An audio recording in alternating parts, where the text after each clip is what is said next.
Hello and welcome to the Events Podcast. Recording this in Prague on the 4th of October. It's a beautiful sunny day. And today I was delighted to talk with Chris Reynolds. Chris has a website, thebusinessmethod.com, and it was a super interesting chat. Chris has been running meetups, but not just your typical 1 day or 1 hour meetup. He's been running retreats for 1 week, 2 weeks, even 2 months in Barcelona, in Chiang Mai, in Brazil. He's a super interesting guy. He's a pretty much a full-time traveler. He coined the term slowmad, where he spends a few months in different places. And I think for anyone who's looking at running any kind of retreat or residential program, this will have a lot of super interesting information, both in how he promotes the event via forums and via social media, and also how he runs the event, which mostly he does himself. And also podcasting. He's a machine on the podcasting. He recorded 100 interviews in 100 days, which he'll talk about. So all round, a very interesting guy. This podcast is brought to you by EventsFrame. That's the software company I'm a co-founder of. It's ticketing and attendee management. Think Eventbrite, but with no ticket fees. So you can create beautiful websites, or you can embed the tickets in your own website. It's really easy to use. And we've got a special offer for podcast listeners. Just drop me an email at dan@eventsframe.com. So DAN at EVENTSFRAME.com. Put the subject line podcast, and I'll send you a special offer so you can try EventsFrame and get started running some awesome events. So that's all for now. Let's jump into the interview with Chris. Hello and welcome to the Events Podcast. Today I'm delighted to be talking with Chris Reynolds from The Business Method. How are you doing, Chris?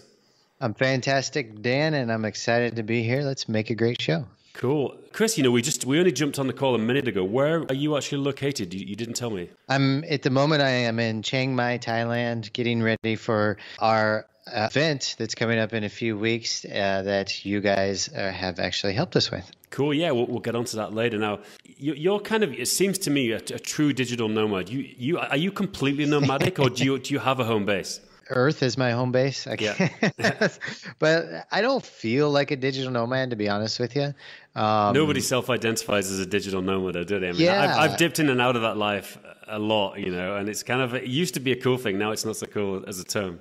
Yeah, I feel like I spend usually the summers, extended summers, so like 5, 6 months, 7 months in Europe.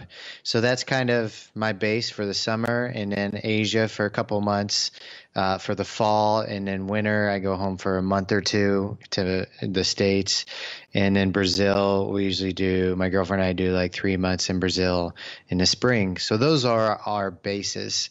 So we're not like in a country for 2 weeks and in another country for 2 weeks and traveling real rapidly. It's funny, is there, because I was kind of like that, in my previous life when I was an IT contractor, I'd regularly, I'd take a contract for say 3 to 6 months. This was before pre-4-hour work week, and I'd take a contract and then I'd have 3 months off, so I'd go to Thailand or I'd go to South America, to Ecuador or something, and hang out. And I always liked the kind of idea of spending 2, 3, 4 months somewhere and then move on. It's sort of, I don't know, is there a term for that kind of movement? Slowmad. Slowmad. I like it. Digital slowmad. I like it. Yeah. Cool. So Chris, you run the Business Method podcast, which I listen to. It's very cool. And you run some events, which we'll get into. But I actually don't know much about your background. So I'm curious, just a quick overview of how you got into this life and what you used to do, because I have no idea. Yeah. For my entrepreneurial career, Dan, I started out working with a real estate investing network marketing company in 2006. And we would sell real estate investing education and then also be a part of a network marketing group, then go invest in real estate together. So that was my very first business venture. So it was your company, or you worked for somebody else? Yeah, I was an independent contractor for the company. So they had like 25,000 members around the world. And it was great. The education was phenomenal, both business, entrepreneurial, and sales education, and the real estate investing education. The company was doing great and the business was doing great. And then the global recession / housing crisis hit. Yeah. And 2008, wiped out my business, and it also wiped out that company after a couple of years. So I went broke. I had a couple years of good times and bought a new sports car, and then went to flat out like broke, like, oh Did crap, all what? did all the things that you do when you're young and stupid, like I've done that kind of thing. You make some money, and it's like I need to buy a car. That's the most important thing in my life right Yeah, now is to have a car. right. It's crazy. Yeah. It's crazy. People still think like that. Like, I guess we're a bit older and wiser, and we've been through that. But it's like the worst thing you could do. You should just invest that money. And I know that now. Yeah, but it's the lessons, sometimes you need to go through those lessons to really understand, okay, that wasn't a wise decision to make, Yeah, and then exactly. and actually I was talking on our podcast just last night about a guy who went broke and then made millions in 5 years after that. And, it's like, how can we teach entrepreneurs to avoid that? But also at the same time, it was one of the biggest mistakes and best mistakes we ever made. So you become such a better human on the flip side of that, well, most people do. So Just a quick cure, yes. just to stay on your real estate thing. So did you get into real estate investing yourself, and do you still do that, or did you just work on advising other people, or is that something you kind of like to do yourself as well? So my part in the company was to sell the education part of it. Right. And I was like literally probably a few months away from start investing into real estate in it before the recession hit. And Right. when So it did, probably it got hit a lucky hard. break, I guess. Kind of, yeah. We still ended up losing money in some of our investments because of it. I kind of avoided that, but real estate is still a passion of mine, but I've not got, because I've been location independent, I have not, started investing again. So Right. after that, I started investing in gold and silver. Got it. But actually within the next year or two, we're talking about, buying a place and having that as our base for a couple of years, and then selling it, and then buying a place in another country and having that for our place for a couple of years, and then selling that and that sort of thing. So buy, stay, and flip. Yeah, it's interesting. I've got a couple of places. I mean, I've been based in Prague for a long time, so I've got somewhere here. Yeah.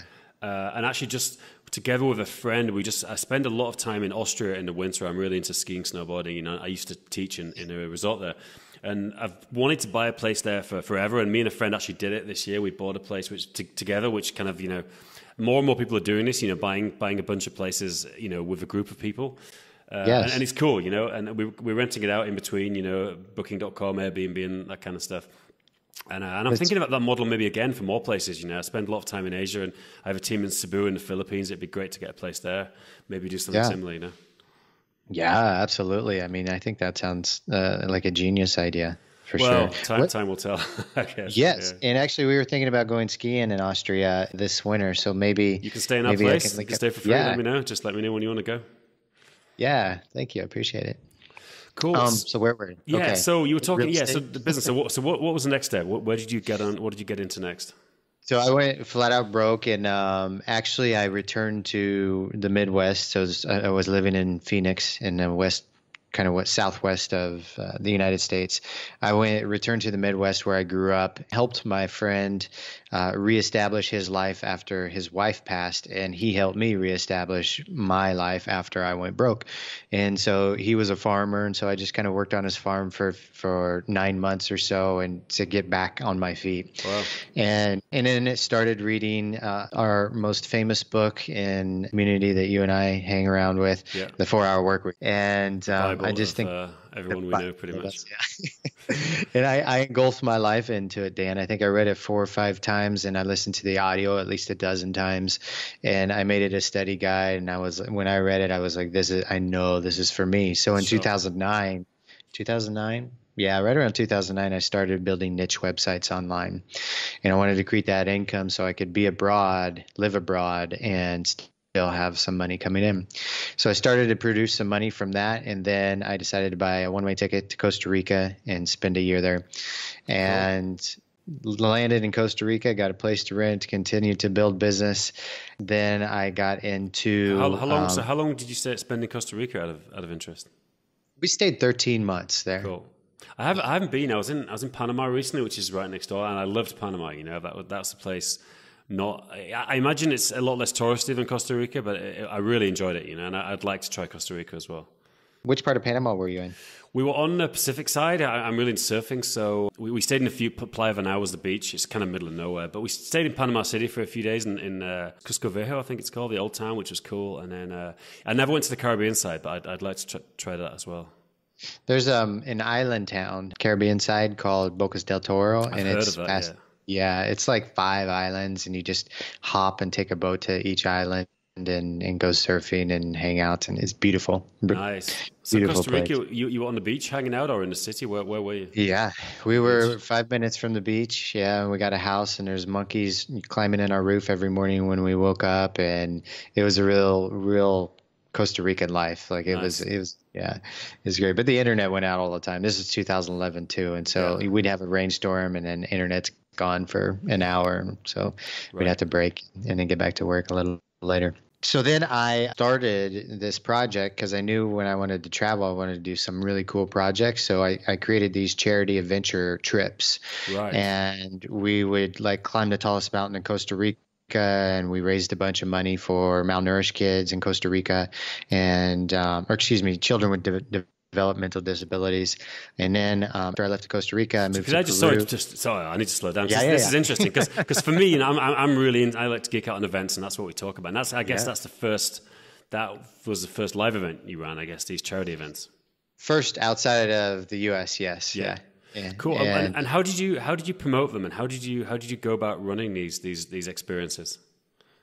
so it was all warm market and then email list. So I had Right. a personal email list. So I would blast my email, put it on social media, and then just contact friends and family. Sure. And so the idea was we were going to have like this fun jungle trip, go blining and do a mountain bike trip and then climb the tallest mountain in Costa Rica.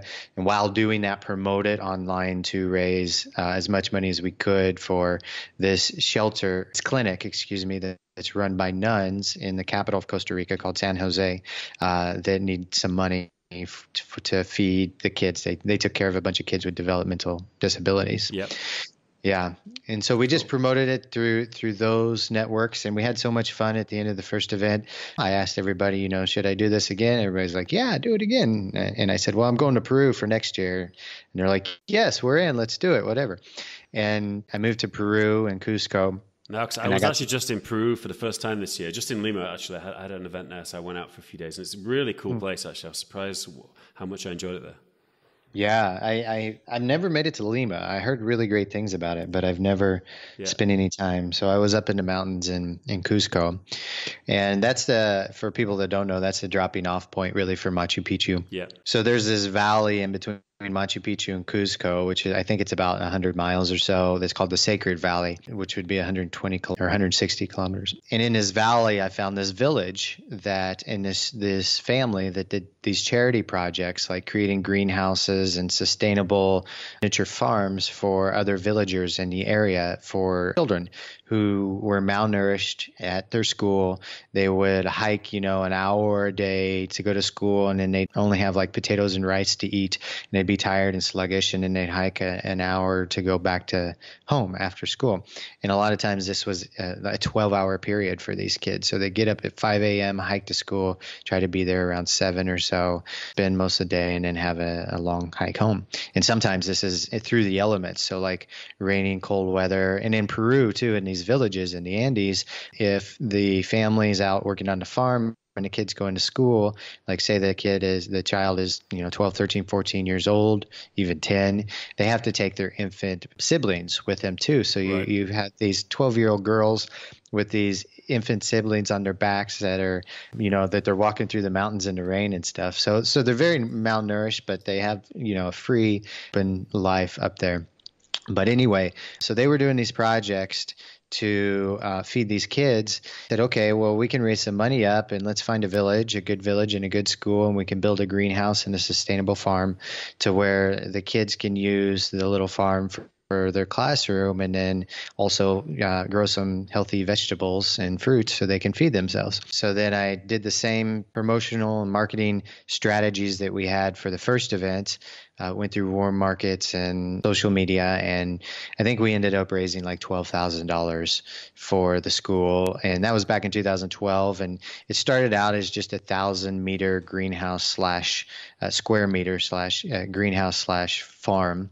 And now it's turned into like, I think 10,000 square meters where the families help the kids grow the food and everything. And the families get a little bit for themselves as well. So it turned into a really successful project. And then I did a third one where I hiked across Spain and raised money. And we did a charity adventure trip to Ghana to finish the construction of a home for slave children. So listen, I mean, they're all really cool things. I'm curious, like, how were you funding yourself in this time? Do you have some savings, or how were you sort of surviving to do all these ventures? Well, I was still doing a niche websites online. Right. So you have the niche websites going as well. Great. Got it. Yeah. And I did a bit of contracting work too during that time. And that kept the funding for myself for those trips as well. And at first I never, thought about making those into a business. And then I think if I look back now, I think I could have made it into a pretty cool business.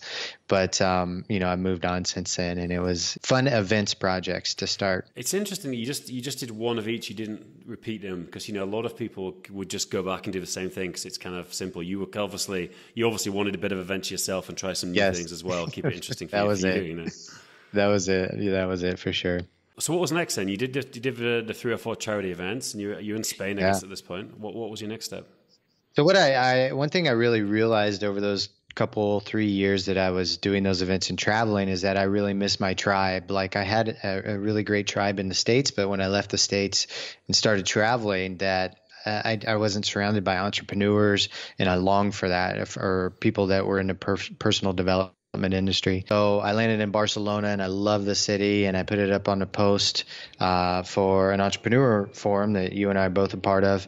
And I said, hey, let's do some co-living in Barcelona. Let's spend 3 months there, and we'll build business together and go and enjoy the city at the same time. No, the one thing I think we've sort of skipped to this point is like, so when you said you put it up, like how had you got a list at this point? Had you already started podcasting? Were you blogging? I'm curious how you had this list of people, these contacts. The list was either just from either travels or people I'd met. It was literally people you'd met in person. Yeah. So I wasn't ever collecting any data from, we had a website for our charity events that we did. Yeah. It was all just warm marketing or network marketing, really. Being a part of the entrepreneurial forum, then I put a post up on the forum, and it didn't go viral, but it got a lot of and it got a lot of feedback. Bunch of people. Sorry to interrupt. The forum you're talking about is the Dynamite Circle, I guess, which we're both a member of, which everybody should check out. It's Dan and Ian, who run the Tropical MBA podcast. No, that's great. Yeah, and highly recommend the DC Dynamite Circle for anybody that's out there too. So I put the post, let's live in Barcelona for 3 months. And I remember it very well. Yeah, and so it got really good feedback, and we ended up getting 12 people to come to Barcelona for 3 months.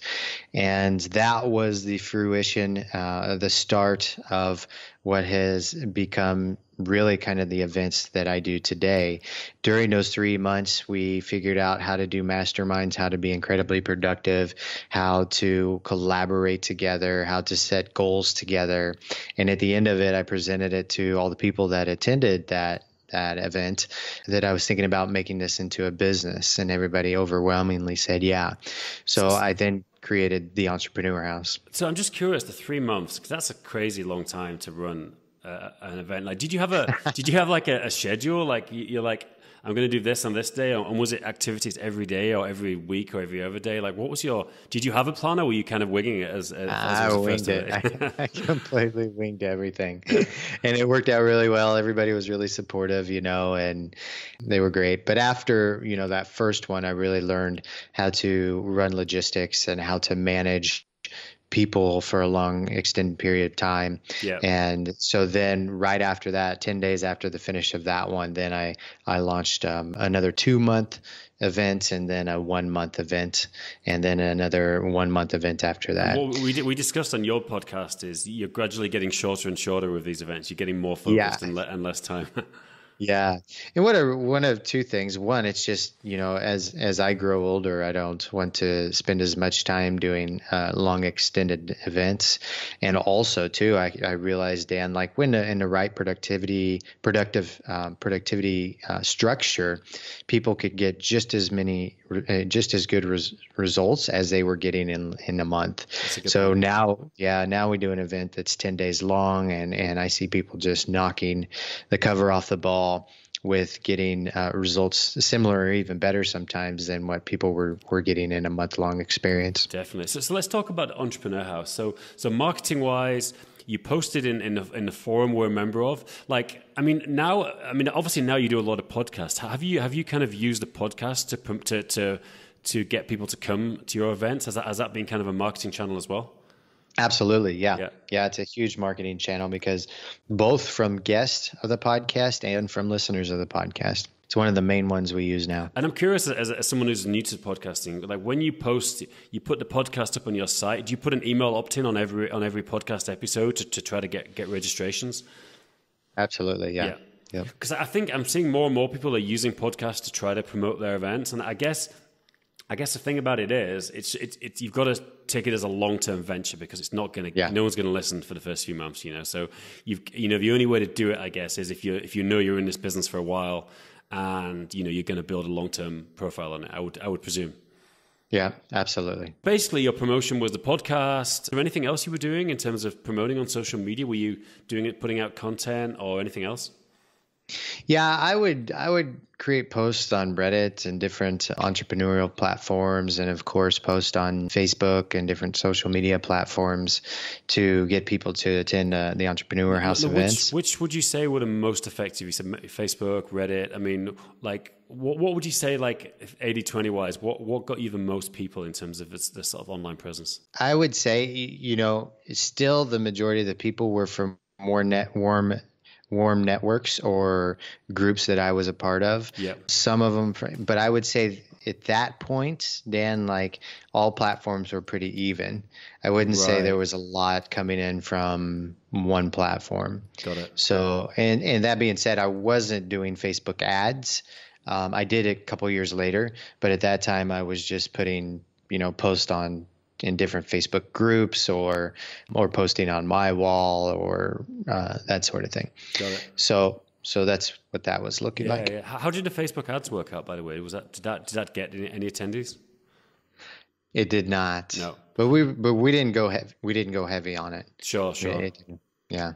Cool. And now I'm curious, like the event, like what was we talked a bit about the promotion in terms of logistics. How did you structure that? Obviously the first one you were winging it. The second one, what was your plan in terms of how you organized it? And did you run it yourself or did you have people helping you? Both. So, the first couple I was running myself, and then I started having either volunteers or other people come in to help me. The structure really was formed from what I learned in the first 3 months of that event in Barcelona. So we had a mastermind once a week, same time.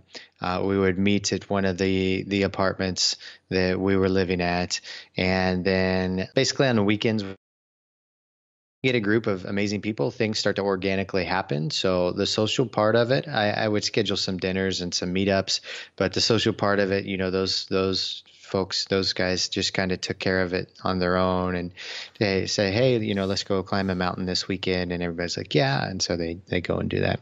Cool. Did you find if you go on these kind of trips, sometimes there'll be one kind of difficult person. Did you ever have anyone like that? Like, you obviously don't name any names, but did you have someone that just didn't get on with anyone and you had to try to police that somehow? Yeah, every event had one at least. Yeah. And what's your strategy? Because I guess some people listening to this might be wanting to run kind of, I guess, longer term events for their community, retreat kind of things. What do you do with someone like that? Because you can't just kick them off. Yeah, I would try to include them as much as possible. Then eventually, and if there's anybody or any person saying something negative about the situation or the person, I would always try to communicate, on a better level, the positive things about that person what I learned about that person to try and include them. For the most part, though, this is why I love location independent entrepreneurs, very high caliber type of people who are generally very positive and open. So when there's an individual like that, they seek to understand more than they do to judge. And so that's why I continue to do events in this space, because the type of people that it attracts, and I really enjoy that. Sure. And so it never turned into a toxic situation. Actually, maybe once with a couple roommates, Right. but then, after the end of the event, they just kind of went on their own way, and they kept separate throughout the process. Did you take the personal sort of the personal side? Say, look, you're not doing the dishes or whatever they're not doing. Did you sort of try to tell them, look, you could change something and people would like you? Did you do some sort of personal coaching for this? If you get a haircut, even people may like you better. No, but yeah, I'd make suggestions. Like one guy, so we had this one guy who would never buy toilet paper. And it annoyed everybody. Everybody bought toilet paper, but there's always one person that just forgets to do the rest of the stuff, or dishes or something. So I would always make a suggestion. If not, eventually somebody else would say, like, you haven't done the dishes. We always do the dishes and that sort of thing. That's cool. And eventually it kind of evolved into some house rules, so people would say, okay, if you eat, you have to do your dishes immediately, or at least put them in the dishwasher, right? Sure. And that sort of thing. So that structure gave them some boundaries eventually, and then things didn't get toxic or out of control. And I guess the more events you run, you can just tell people in advance, like, here's the things to remember. You have to do this, you have to do this. Yeah. Did you have any situation you sort of turned it around? You got someone who maybe wasn't getting on with people, and by the end of it, they were friends? Nothing really stands out. Like you say, I mean, this kind of community, it's minor problems. People generally, if they're going to come into something like this, almost everyone's going to want to get on with people. They're going to want to hang out and want to learn from other people. It'd be sort of strange if you didn't enjoy being social, to come to something like this, I would think. Yeah, absolutely. And that was like kind of the borderline of, I thought about creating a business that was kind of a travel business where you take people on these cool trips, but at the same time, you don't know who exactly you're going to get and to sign up for the trip. And there could be type of difficult situation that happens between the attendees. And again, I can't say enough for either people that are involved in the DC or entrepreneurs in general, even location independent entrepreneurs, like generally very high caliber type of people who want to minimize any type of drama.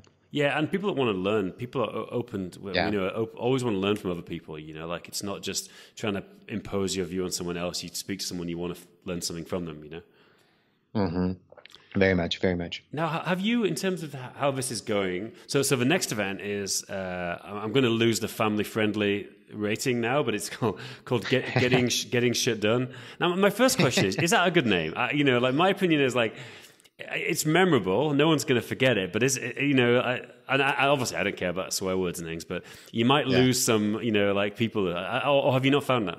Well, this is actually the first event that we're doing under this name. Yeah. So I don't feel like in this network or the type of people that would come to the event would worry too much about that. That's the thing. It's your network, right? Isn't it? Like, I work with a lot of teachers and things where you wouldn't use a word like that, But I guess in your community and our community, it's fine. Yeah, exactly. And what I found too is like, I've heard people of doing events or coaching called Get It Done. And I mean, it's kind of just halfway. It's not really. And every time I would do an event, especially productivity events, like people would say this over and over and over and over again. They would say, I just want to get bleep done. I just want to get done, And it was the expression of what they were saying and really what they were feeling. And there was only one way to name it, when it came down to it. And I'm completely happy with the name, and I don't see myself changing it anytime soon. And if somebody's worried about that little word, then, there's other great events that they could go attend somewhere. Sure. And it's cool because there's the DC conference in Bangkok, which we're both going to be at, which would be good. And then did you deliberately put it right after that so people could come after the DC event to your event? Yeah, I've always been worked closely with those guys at the DC to do our events directly after DCBKK because cool. I think half of the attendees or so come up to Chiang Mai post the conference in Bangkok. And so a lot of people were looking for places to go have fun or get a lot of work done. And so we just provided that platform for them. Cool. Yeah, look forward next year. Hopefully I'll be doing the same thing. Bring the Yeah, we will. I mean, it's interesting having a young family now because I think, more and more people are doing this kind of thing with families. For me, it's I don't want to do this the whole year, but part of the year it's cool to hang out and do things like this, Yeah, for sure. Now, is this so? I'm really curious. Is this your main business now? Are you doing other things? Obviously, the podcasting is huge. I mean, you're a machine in terms of how many podcasts you do. You do you did 100 interviews, was that right? With 100 entrepreneurs? Yeah, so I did the first one was 100 interviews with 100 day. The first series was 100 interviews in 100 days with $100,000 entrepreneurs and higher. We're just wrapping up 100 interviews with 7-figure location independent entrepreneurs, which Dan came on. I'd recommend listening to his episode. And then we're going into 100 interviews with major influencers. So we're going to get behind the minds and the science of what it means and how to become a major influencer, and how to monetize that and use your influence for good. Now, I'm really curious, obviously, we're both in business, so it's cool to talk about business, but are you monetizing the podcast in any way? Or, I mean, obviously you enjoy it. It goes without saying you wouldn't do that much podcasting if you didn't enjoy it. But are you, apart from getting people to come to your events, is there any other way you're monetizing the podcast? Podcast is a funnel. Yeah. For us to bring people to sign up for our newsletter or to get more aware about. I do productivity coaching as well. So some people will sign up for productivity coaching that heard us on the podcast or come to our events. And then in 2019, we're going to release 6-figure and 7-figure masterminds. Cool. That will be run 9 months long, and then also start doing online get shit done productivity workshops. Great. And how's your coaching now? Is it one-on-one coaching? Like if somebody's interested in this and wants to get in touch, is it group coaching, forum, one-on-one? Like what's your format?